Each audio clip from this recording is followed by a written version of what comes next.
अमेठी को पूरा दुनिया जानती है। हर देशवासी को अमेठी पर गर्व है, क्योंकि ये हम सबके प्यारे पूर्व प्रधानमंत्री स्वर्गीय राजीव गांधी जी, पूर्व अध्यक्ष सोनिया गांधी जी और राहुल गांधी जी की सेवा साधना की ये धरती है।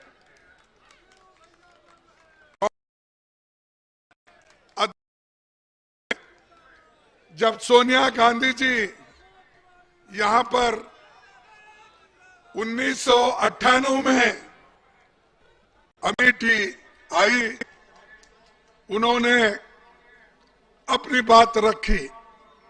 मैं उसको यहाँ दोहराना चाहता हूँ। मेरे मन में अमेठी के लोगों के प्रति अटूट प्रेम और आदर है। अमेठी मेरे पति की कर्मभूमि थी।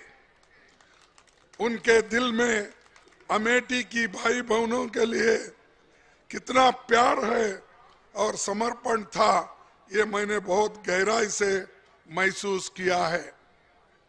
आपने हर हालत में हमारा साथ दिया है, ये हम कभी नहीं भूल सकते। ये जो बात है सोनिया गांधी जी के बात है, उन्होंने अमेठी के लोगों को 1998 में कहा था, और आज वही बात फिर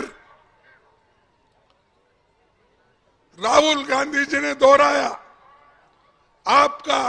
आपके साथ उनका गहरा संबंध है, प्रेम आप सबको जानते हैं, और आपके साथ हमेशा के लिए रहे हैं, आज भी रहेंगे, कल भी रहेंगे, हमेशा के लिए आपके साथ रहेंगे। जरा पानी है कि भाइयों, कांग्रेस सरकार में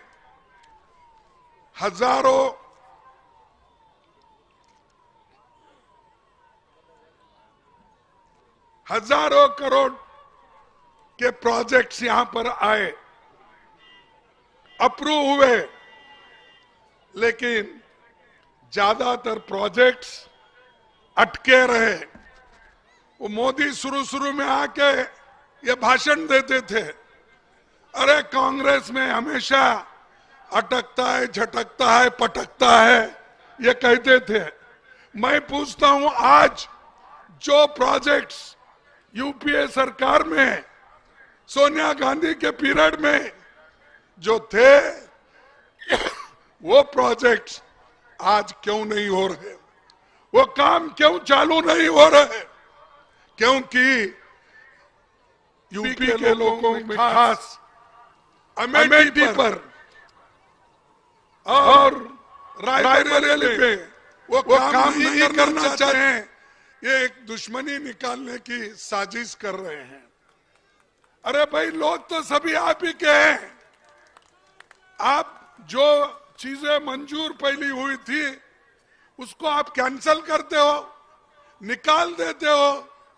अरे एक आदमी आपको वोट देता है, दूसरा हमको दिया होगा, लेकिन तुम लोगों में भेदभाव करके गवर्नमेंट के प्रोजेक्ट को रोकना और उसको हर चीज से तंग और तबाह करना और आड़े टांग डालकर आज अमेठी को मिलने वाला, रायबरेली को मिलने वाला सभी प्रोजेक्ट्स को आपने खत्म किया है।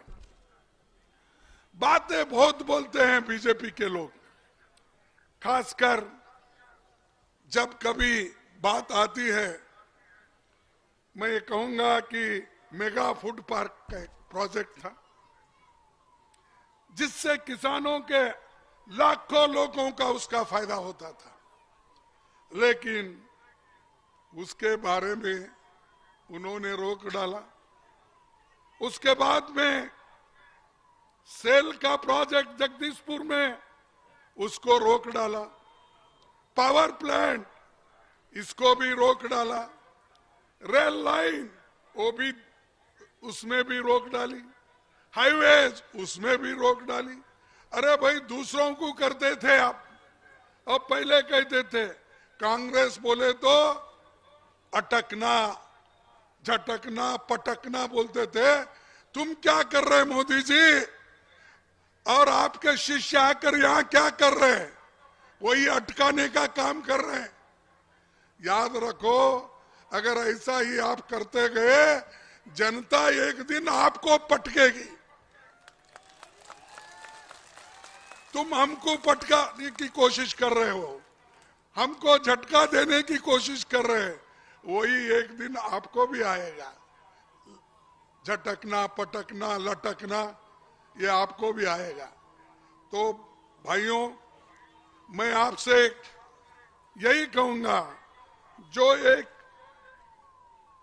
डेवलपमेंट का दौर था वो कांग्रेस का था, यूपीए सरकार का था। इससे पहले इंदिरा गांधी जी ने, राजीव गांधी जी ने, जवाहरलाल नेहरू जी ने, लाल बहादुर शास्त्री जी ने जो देश को एक आज मदद दी थी वो नहीं मिली।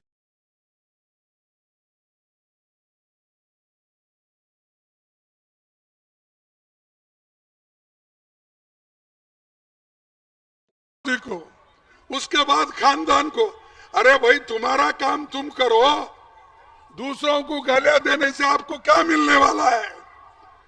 जिस देश में एक सुई नहीं बनती थी आजादी के पहले, इस देश में एक सुई नहीं बनती थी, मशीन थी। आजादी के बाद बड़े बड़े कारखाने बने, बड़े बड़े बांध बने, बड़े बड़े ये एयरपोर्ट बने, पोर्ट बने। ये तुमने बनाया? ये सब मोदी जी के जमाने में हुआ।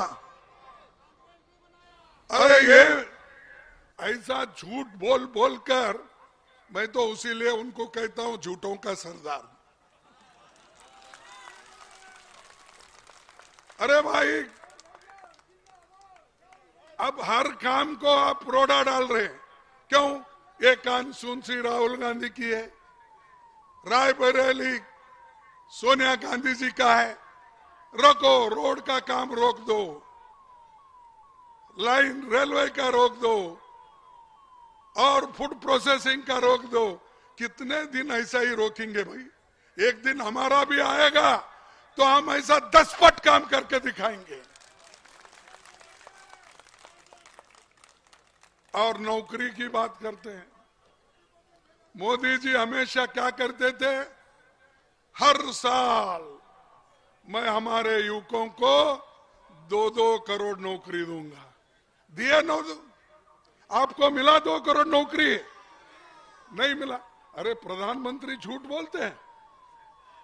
प्रधानमंत्री कैसा झूठ बोलता है भाई? वो तो सत्य हरिश्चंद्र है। सत्य हरिश्चंद्र कभी झूठ बोलता है?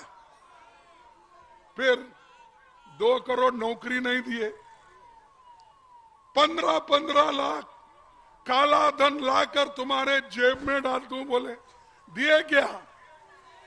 नहीं दिया। तो मोदी झूठ है क्या हम झूठ है? क्या बीजेपी झूठ है, कांग्रेस झूठ है? ये बात हुई ना। जो हम हमेशा जो कहते हैं वो करके दिखाए हैं। नरेगा हमने लाया गरीबों को मजदूरी देने के लिए, पेट भरने के लिए हमने फूड सिक्योरिटी एक्ट लाया, खाना देने के लिए, बच्चों के पढ़ाई के लिए कानून लिया। तुमने क्या किया? एक तो काम बताओ। बड़े बड़े कारखाने हमने नेहरू जी के जमाने में बनाया, बैंक बनाए। उस बैंक को लूटने वाले लोगों को तुम सब सपोर्ट कर रहे हो।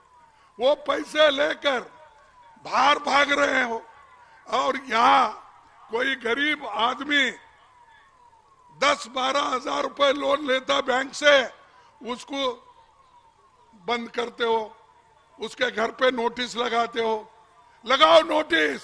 जो 13 लाख करोड़ लेकर यहां से भागे हैं उन पे लगाओ। इतने पैसे आपने बैंक से लूट लूट के उनको दिया और हमको बोलते हैं कि इस कांग्रेस ने बर्बाद किया। क्या बड़े कारखाने करके बर्बाद किया? एम्स बना के बर्बाद किया? इंजीनियरिंग कॉलेज करके बर्बाद किया? और कंपलसरी एजुकेशन में सबको शिक्षा देने की काम शुरू की, उससे बर्बाद हुआ? शेड्यूल ट्राइब्स को रिजर्वेशन दिए, वो उससे खराब हुआ? बताओ हमको। जो काम हमने किया इस देश के लिए, हमने कुर्बानी भी दी। देश एक रहना ये हमारा पहले से काम चल रहा है। देश को जोड़ना, उसी लिए तो राहुल गांधी जी कन्याकुमारी से लेकर कश्मीर तक चले और आज मणिपुर से लेकर बंबई तक को चलने वाले हैं। अरे जिस जगह से राहुल गांधी खुद मणिपुर गए, लोगों को मिले, अब मोदी भी एक दिन भी नहीं गया, जाने की हिम्मत भी नहीं। अरे जिस आदमी में देश को बचाने के लिए, समाज को बचाने के लिए वहां जाकर उनको शांति से रहने के लिए नहीं करता, क्या इस देश का गरीबों का? तो भाइयों, ऐसे लोगों को रखना आगे 2024 के चुनाव में। ऐसे लोगों को आप वोट देंगे, उनके चेलों को वोट देंगे, उनके चपाटों को वोट देंगे? नहीं, ये मजबूती के साथ रहो। जो वचन तुमने दिया है उसका पालन करो। यहाँ जो आए हैं एक एक आदमी 1000-1000 वोट भी अगर लाए तो पूरा कांग्रेस पार्टी अपनी झंडा यहां फैला रही। और नौकरी, सुनो भाई सुनो। अरे जोश में होश मत खो भाई, जरा सुनो भाइयों। ये लोग बोलते थे, एम्प्लॉयमेंट की बात करते थे। अब हमारे इस देश में और खासकर आंगनवाड़ी बहनों से और ग्रामीण स्वास्थ्य सिस्टम वाले बहनों को, रखने वाले बहनों को, उधर देखिए पूरे देश में 2 लाख पद खाली है। ये गरीब लोग की काम करते हैं और जिसमें 60,500 सिर्फ यूपी में खाली है। 60,500 ये यूपी में खाली है। अरे भर्ती करो ना भाई। कहां है डबल इंजन की सरकार? कहां है डबल इंजन की सरकार? एक इंजन तो फेल हुआ, दूसरा इंजन ऑयल मांग रहा है क्योंकि उसको ऑयल नहीं मिल रहा। हर चीज महंगी हो गई, पेट्रोल महंगा हो गया, ऑयल महंगी हो गई, डीजल महंगी हो गई, सब चीजें। तो ये हमारी डबल इंजन की सरकार बहुत डेवलप की है। ये मोदी साहब भी बोलते हैं और योगी साहब भी बोलते हैं। मैं उसी लिए जब पार्लियामेंट में योगी साहब थे तो मैं बोला, योगी साहब, जो आप राजकारण में जो लोग रहते हैं वो लोग साधु संत बोलकर नहीं आना चाहिए। और साधु संत अगर पार्लियामेंट में बैठे, देवल कौन संभालेंगे, मठ कौन संभालेगा, पूजा कौन करेंगे? इसीलिए तुम वहीं रहना ठीक था, यहां क्यों आए? मैंने पूछा ये सवाल। तब उन्होंने बोला, नहीं ये आप गलत बोल रहे हैं, हम सब देश की सेवा के लिए आए। ठीक है भाई, देश की सेवा के लिए बीजेपी में और भी लोग हैं और आरएसएस पे जिंदा रहने वाले बीजेपी के पास लोगों की कोई कमी नहीं है, देश को फोड़ने वालों का कमी नहीं है। मस्जिद मंदिर के पॉलिटिक्स करने वालों की कमी नहीं है। तो ये लोगों, ऐसे लोग देश को तोड़ रहे हैं, ऐसे लोग समाज को तोड़ रहे हैं। और जो लोग इस समाज को तोड़ने का काम करते हैं, एक दिन वो भी बर्बाद होते हैं, ये मैं आपको कहने। भाइयों,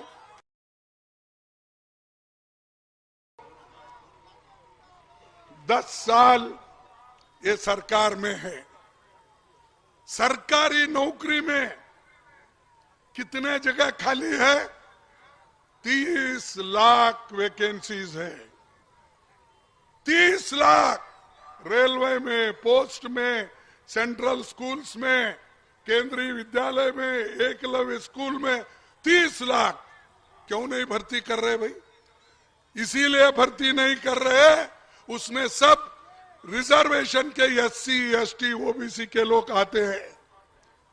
15 लाख लोगों को, शेड्यूल कास्ट के लोगों को नौकरी मिलती है, शेड्यूल ट्राइब को मिलती है, बैकवर्ड को मिलती है। इसीलिए ये भर्ती नहीं करना चाहते हैं।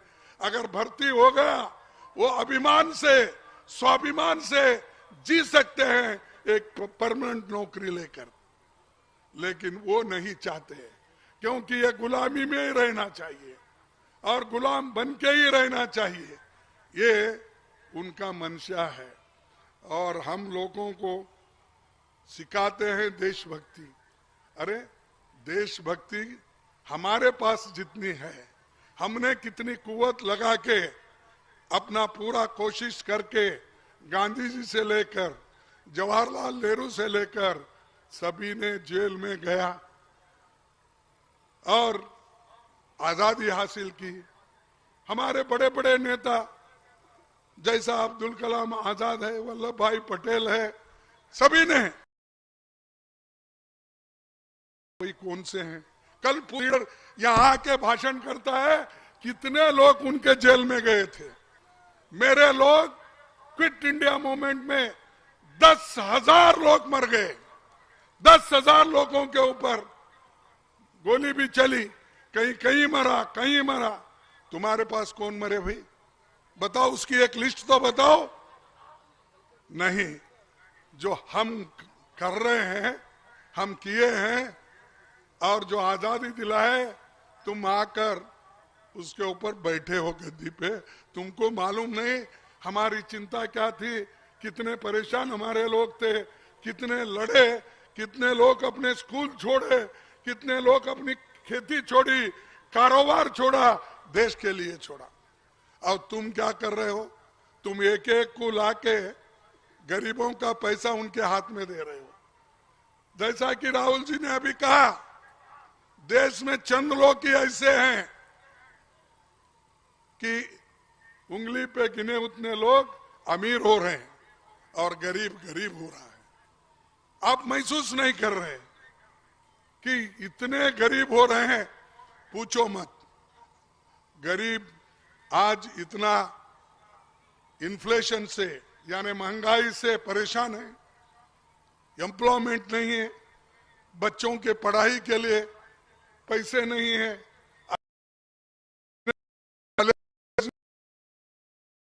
उनके पास आमदनी नहीं है।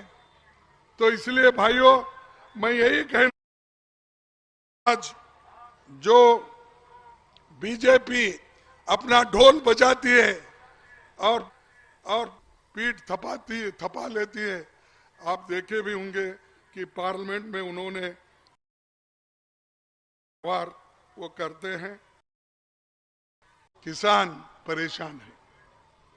जो किसान 14 महीने पहले स्ट्रगल किया, वही फिर अब आज कर रहा है।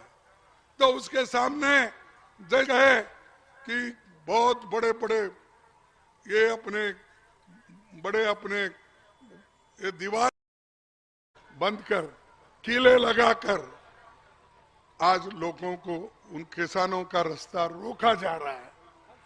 अगर आप डेमोक्रेसी में विश्वास रखते हैं, क्या आप नहीं, जो लोग कष्ट में हैं, तो उनको मिलने के लिए भी तैयार नहीं।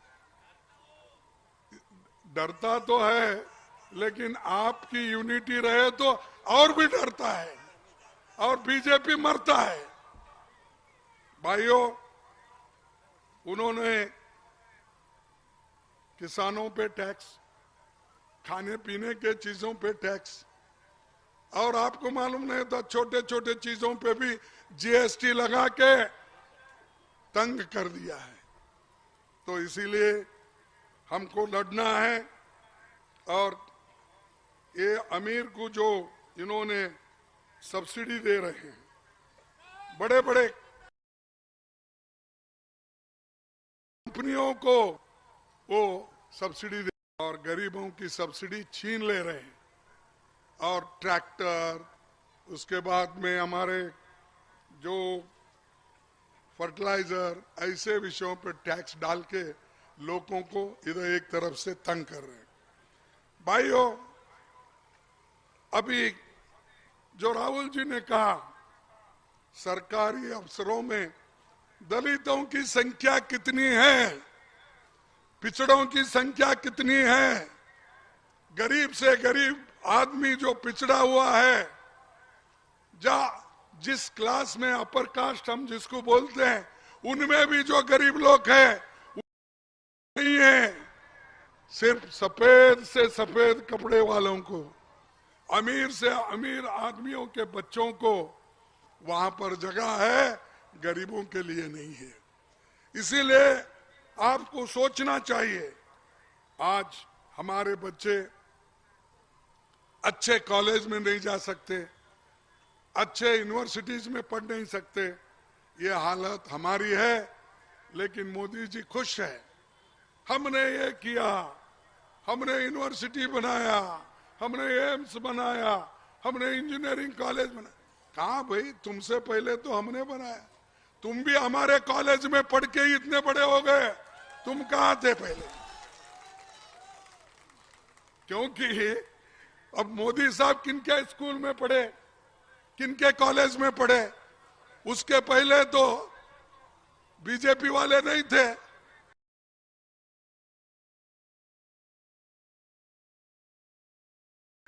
ये लोग वही स्कूल के लिए, ये लोग एक ही स्कूल खोलते थे कि देश तोड़ने के लिए, डिवाइड करने के लिए क्या काम करना चाहिए, ये ट्रेनिंग आरएसएस को देते थे, आज भी दे रहे हैं।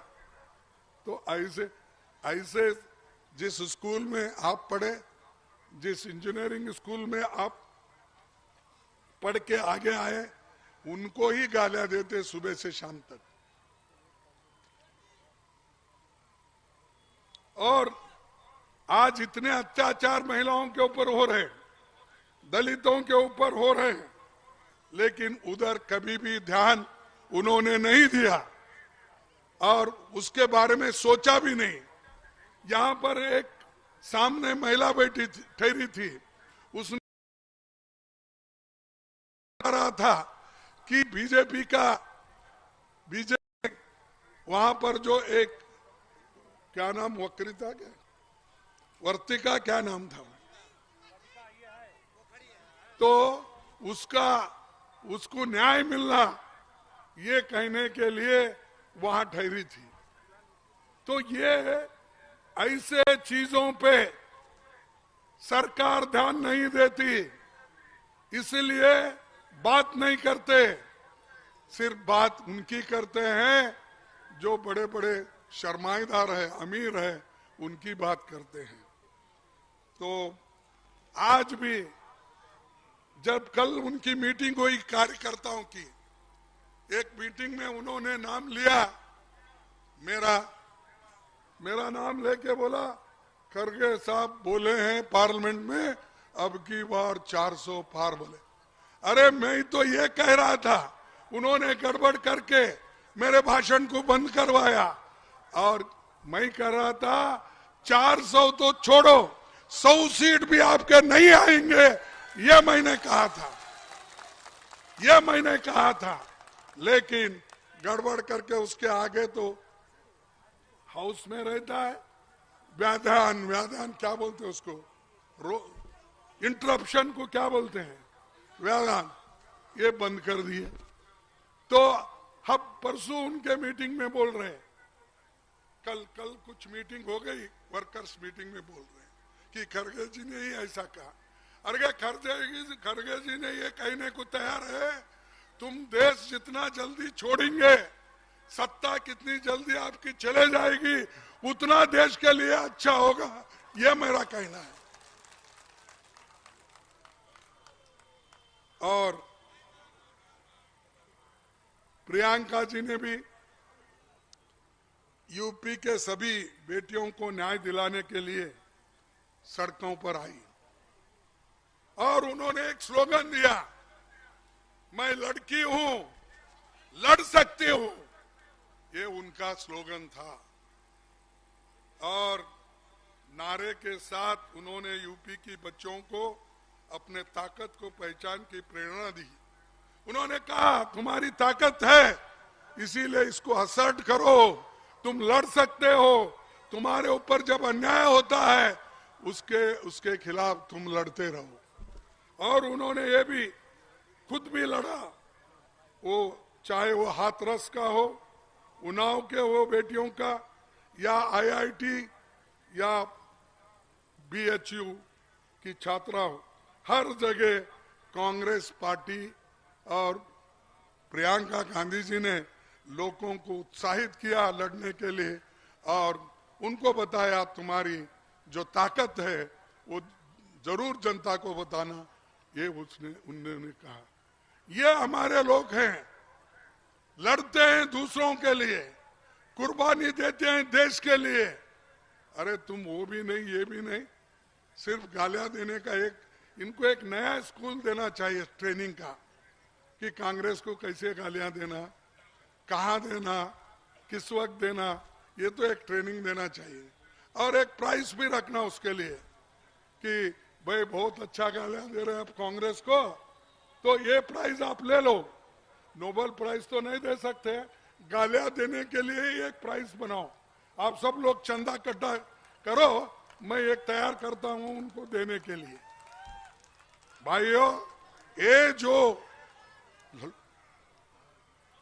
और हम ये बात रखने की कोशिश करते हैं, कहां पर, संसद में हमारे माइक एकदम बंद होते हैं। मैं तो जब उठता हूं नीचे, एकदम ऐसा खुच्ची से उठा, उठने के बाद सर बोलते ही मेरे माइक बंद होता है। 146 सांसदों को सस्पेंड किया, हमारे डिप्टी लीडर भी यही है, मालूम है, 146 लोगों को सस्पेंड किया। क्या कसूर था उनका? वो ये पूछ रहे थे कि भाई इस कानून में जो चर्चा करना है उसको सदन के सामने ट्रांसपेरेंट तरीके से आप चर्चा करना चाहें, लेकिन उन्होंने करने नहीं दिया। 146 लोगों को सदन के बाहर डाल दिया। कोई घर में था, कोई अपने गांव में था, कोई कुछ बोला भी नहीं, उनको भी सस्पेंड किया। ये क्या की डेमोक्रेसी है? ये कौन सा है? क्या आप डिक्टेटर हो? खैर डिक्टेटर तो बनना चाहते हो, उसीलिए मैं कहूंगा इस बार अगर मोदी चुन के आया तो इस देश में डेमोक्रेसी नहीं रहेगी, ये मेरा कहना है। क्योंकि अभी उन्होंने हर डेमोक्रेटिक इंस्टीट्यूट को, ऑटोनोमस बॉडीज को खत्म किया है। सिर्फ 2 हथियार उन्होंने रख लिया, एक ईडी, एक इनकम टैक्स। अरे वो हथियार हमारे कांग्रेस पार्टी के ऊपर भी चला रहा है। मेरे पूरे अकाउंट बंद हो गए, मेरा जो पैसा था पार्टी का वो अकाउंट उन्होंने बंद करवाया बैंक को बोल के। क्यों? हजारों करोड़ रुपए आपने बड़े बड़े कॉरपोरेट लोगों से लिए, वो चलता है, लेकिन हमारे पास 100-150 करोड़ है तो उसका अकाउंट बंद कर देते हो। ये डेमोक्रेसी है, ये लोकतंत्र है, ये प्रजातंत्र है। अरे संविधान के तहत चलो। इस संविधान को डॉक्टर बाबा साहब अम्बेडकर ने बनाया है।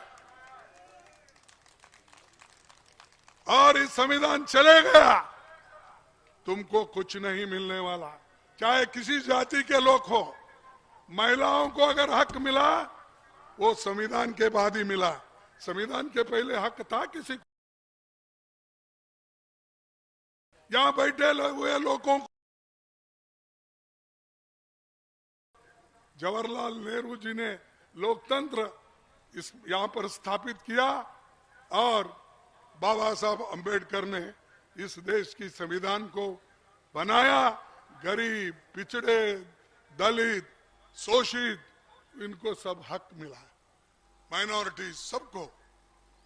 तो उसको भी खत्म करने का, संविधान बदलने का उनका मंशा है। इसीलिए आपको सोचना होगा, इसके हिफाजत के लिए आप जान भी देने के लिए तैयार होना चाहिए। अगर आप ही नहीं बचते, आपके पीढ़ी नहीं बचती, उनको अगर आजादी नहीं है, फिर हम सब रोक रहे के क्या काम किए? जो आजादी हमको मिली है उसको भी बचाना, लोकतंत्र को बचाना और संविधान को भी बचाना।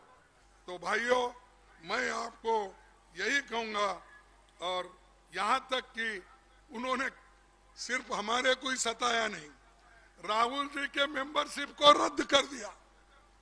राहुल जी का जो पार्लियामेंट मेंबरशिप था उसको भी रद्द किया। खैर हम कोर्ट में गए, वो बात हो रही। ये ऐसी ऐसी चीजें करते हैं, शायद ही दुनिया के किसी लोकतंत्र में नहीं होता। लड़ते हैं, उसूलों के लड़ते हैं, आइडियोलॉजी पे लड़ते हैं। तुम्हारी कौन सी है? राहुल जी के सदस्यता को बंद करना? यहां पर औरतों पे अत्याचार होता है यूपी में, कहां है डबल इंजन सरकार? कहां सो रही है? और बात बहुत करते हैं। तो इसीलिए मैं कभी कभी कहता हूं, मुख में राम बगल में छुरी, ये मत रखो। आप हमेशा जैसा बोलते हो वैसा चलते रहो, लेकिन बगल में छुरी लेके राम राम बोले तो भगवान भी तुम्हारे को माफ नहीं करेगा।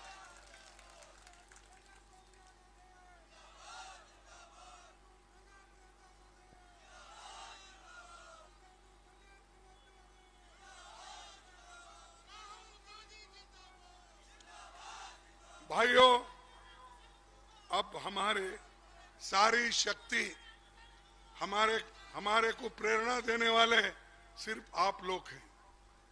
तुम्हारी शक्ति हमारे लिए एक बहुत बड़ा एक ऑक्सीजन है।